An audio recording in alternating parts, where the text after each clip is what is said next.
हे राम, औरों को तो प्रतीक्षा पत्थर बना देती है, मैं तो पत्थर बनकर भी तुम्हारी प्रतीक्षा कर रही हूं। औरों के नेत्र तो किसी की राह तकते तकते पथरा जाते हैं, परंतु मैं तो न जाने कब से तुम्हारी प्रतीक्षा कर रही हूं। अब तो आ जाओ हे राम, मुझ दुखियारी अबला के दुख का अंत कर दो।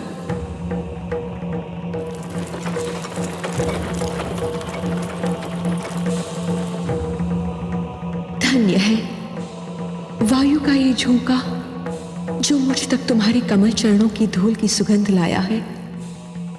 तुम आ रहे हो, तुम अवश्य आ रहे हो। मुझ दुखियारी के दिन फिरने वाले हैं। तुम मेरे कल्याण के लिए मेरे समीप आ रहे हो। हे राम, हे राम। रथ रोको सारथी।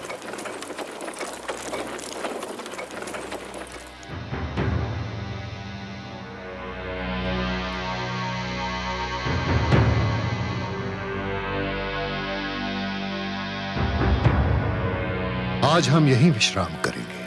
गुरुदेव, इस उजड़े आश्रम में क्या यह स्थान विश्राम के लिए उचित रहेगा? यह सबसे उत्तम स्थान है शिष्य। हम यहां नहीं आए।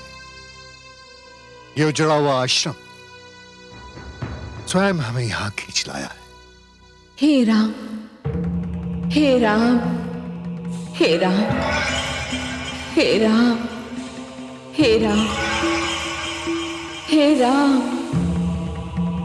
हे राम, हे राम, हे राम।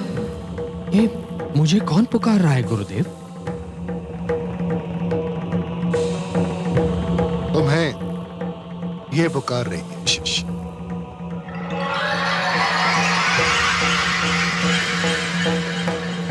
और न जाने कब से पुकार।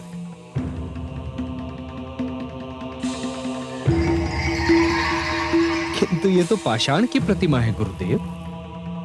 हाँ है। इस प्रतिमा को अपने चरण से स्पर्श कर दो शिष्य। जी? इस पत्थर की मूर्ति को अपने चरणों से छू। गुरुदेव, गुरु के आदेश पर प्रश्न चिन्ह लगाना ना तो शिष्य को शोभा देता है और ना ही उसका अधिकार है। किंतु हे गुरुदेव, नारी पत्थर की भी हो तब भी आदर सम्मान के योग्य होती है। उसे चरणों से छूना महापाप है। मुझे नारी के इस अनादर का साहस नहीं हो रहा है गुरुदेव। नारी के प्रति तुम्हारी पवित्र भावना जानकर मैं गदगद हो गया शिष्य। मुझे ऐसे शिष्य पर गर्व है। मैं स्वयं किसी को नारी का अनादर करने की अनुमति नहीं दे सकता, परंतु ये एक विचित्र विडंबना है कि इस नारी का कल्याण इसी में निहित है।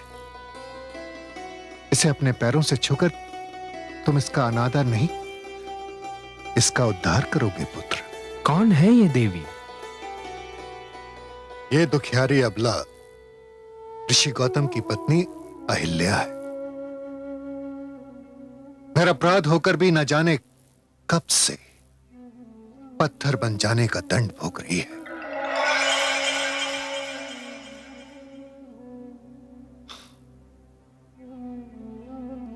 बहुत दुखद है इसकी कथा।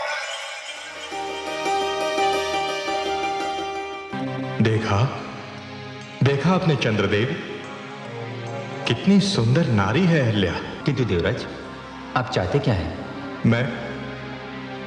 मैं उसे पाना चाहता हूं। तो क्या उसे पा लेना आपके वश में है? हां, यदि तुम मेरी सहायता करो तो। मैं क्या कर सकता हूं? तुम्हें कल अपने क्षेत्र से हटने के निर्धारित समय से पहले कुछ समय के लिए आकाश से लुप्त होना होगा।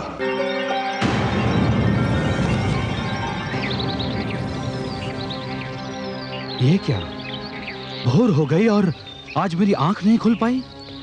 मुझे भी आश्चर्य है स्वामी, आज रात इतनी शीघ्र कैसे ढल गई। मैं अभी आती हूँ।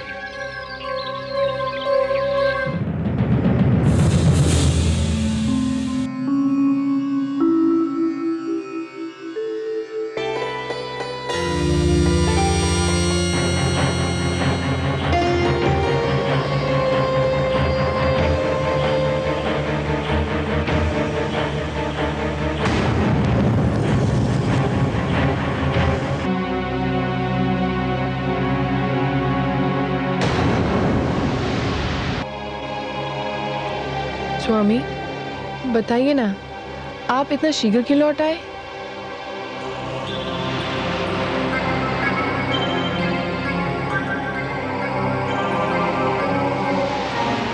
सूर्यदेव के दर्शन को जाते जाते मुझे आपके मुख चंद्र का ध्यान आ गया। मैं विचलित हो उठा। स्वामी, ये आज आपको क्या हो गया है? ये आप कैसी बातें कर रहे हैं? आपने तो अपनी सारी इंद्रियों को अपने वश में कर लिया है। मेरा संयम टूट गया है देवी। आपके स्मरण ने मुझे सब कुछ भुला दिया। आपकी सुंदरता, आपके यौवन ने मुझे सब कुछ भुला दिया। मुझे और व्याकुल ना कीजिए। अपने अधरों की मदिरा से मेरी प्यास बुझा दीजिए।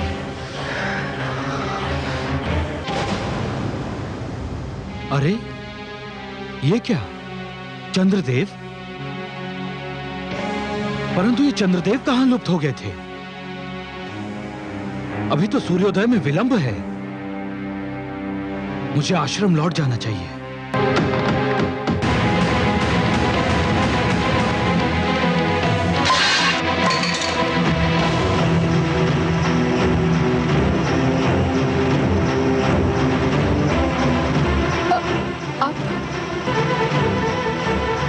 ये कौन है? दुष्ट, कौन है तू?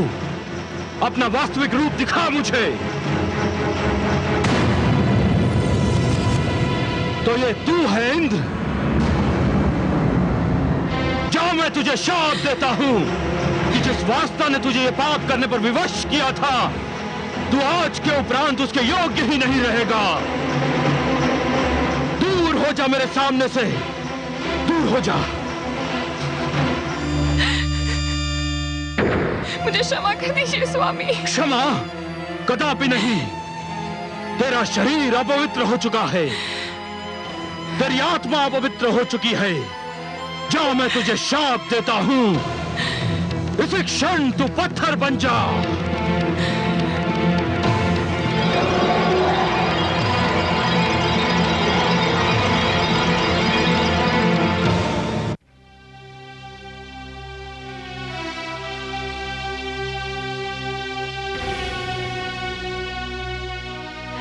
अब जब तक तुम इसे अपने चरणों से स्पर्श नहीं करोगे, ये यूं ही पाषाण की मूर्ति बनी रहेगी। इसके कल्याण के लिए तुम्हें मेरे आदेश का पालन करना होगा शिष्य। जो आज्ञा।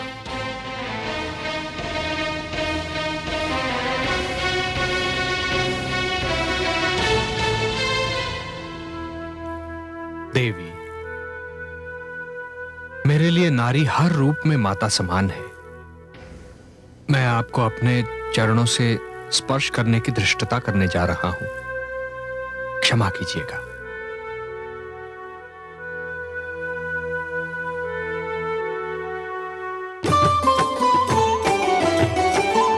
अचरज भयो जगत में भारी, शाप मुक्त भई अबला नारी। पावन चरण राम को लागा, ऋषि पत्नी पाहन तन त्यागा। ऋषि पत्नी पाहन तन त्यागा।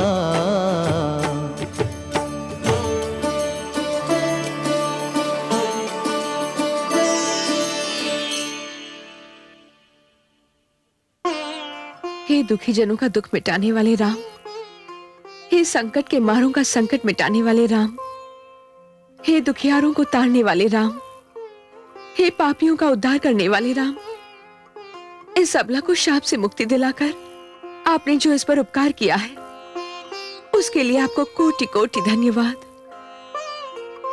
नहीं देवी, आपके साथ घोर अन्याय हुआ था। मुझे अपार हर्ष है कि अब आपको न्याय मिल गया है। मुझे आशा ही नहीं, विश्वास भी है कि अब तक महर्षि गौतम को भी अपनी भूल का आभास हो चुका होगा, किंतु वो भी विवश थे देवी, क्योंकि नभ से टूटा हुआ तारा, धनुष से निकला हुआ बाण एवं मुख से निकला हुआ शाप लौटाया नहीं जा सकता, केवल उसका दंड भोगा जा सकता है। पश्चाताप की अग्नि में जलना भी तो दंड ही है देवी।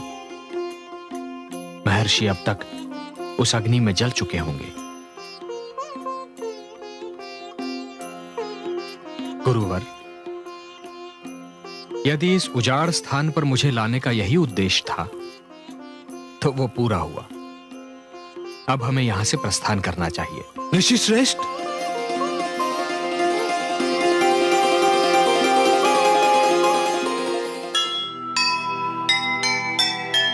मुनि गौतम आए वहाँ, सुखद मिला परिणाम। शाप मुक्त पत्नी मिली और मिले श्री राम। कहने को तो हो गया ये विधि का संयोग, तप के बल का था मगर ये अनुचित उपयोग, ये अनुचित उपयोग।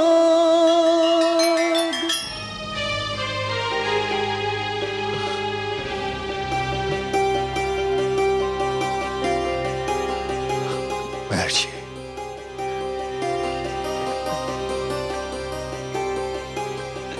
देखिए,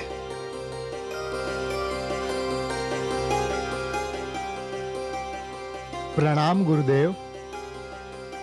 आयुष्मान भव।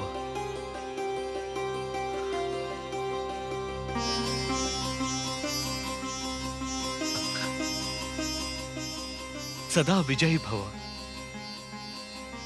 आपने मेरे चरण स्पर्श किए, मुझे इस बात का विश्वास हुआ कि आपने मुझे क्षमा कर दिया। मैं इस घड़ी की प्रतीक्षा में था। और मैं उस घड़ी की प्रतीक्षा में हूं महर्षि, जब आप उनसे क्षमा याचना करेंगे जो निरपराध होकर भी आपके कठोर शाप का दंड भोग रही थीं। इस देवी के साथ दो बलों का दुरुपयोग हुआ है, देव बल एवं तपोबल। साक्षात इंद्र ने देव बल का दुरुपयोग किया और आपने महर्षि तपोबल का।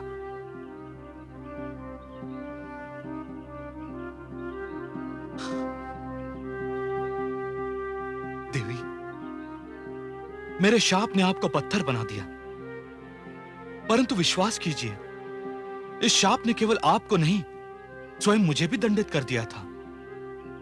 आज मैं श्री राम और ऋषि श्रेष्ठ विश्वामित्र के माध्यम से समस्त संसार को संबोधित करके आपसे क्षमा मांगता हूं। मुझे क्षमा कर दीजिए। नहीं स्वामी, नहीं। भावी को टाला नहीं जा सकता था, भाग्य लेख को मिटाया नहीं जा सकता था। जो हुआ वो होना ही था। भाग्य का लेख मानकर मैं अपने दोष से बच नहीं सकता। मेरा पुरुष होने का अभिमान मेरे समक्ष आ गया। अभिमान विवेक का शत्रु होता है। मुझे इसी शत्रु ने नीचा दिखाया।